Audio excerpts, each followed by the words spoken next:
In terms of approved treatments, one of the first drug that is approved, FDA approved for BPDCN, and actually MD Anderson, my institution, and my colleague Naveen Pemaraju actually played a significant role, of course, with a lot of collaboration from colleagues all over the world. So Tagraxofusp, also called SL401 or Elzonris, is a targeted treatment against CD123.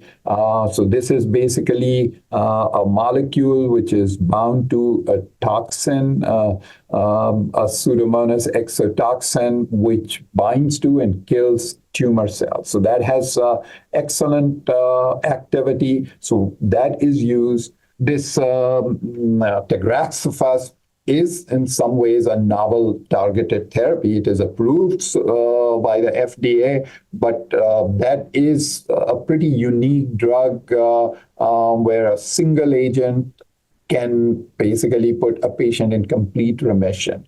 The other compound, the antibody drug conjugate, I believe now it has a name, pivekimab or something, and you can look it up. So this is an antibody drug conjugate where it is an antibody that is bound to a payload, and this binds again to the same molecule, CD123, and is showing some dramatic activity without the capillary leak syndrome, which is a toxicity associated with Tagraxofusp.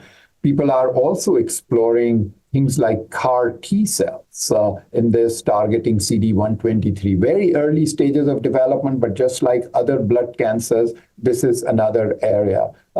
We mentioned BCL2 inhibitor like venetoclax, and there are newer generations of BCL2 inhibitors which are also being explored in this. And I would also add hypomethylating agents like 5-azacitidine and decitabine. When you combine them with some of the other treatments, there may be a synergistic effect, and we're seeing some very interesting. Plus, of course, people are still exploring many other targets and other targeted therapies, and we'll be hearing a lot more about newer treatments coming out. And of course, do not forget allogeneic stem cell transplantation, which is potentially curative and technically at this point, the only treatment that can cure BPDCN.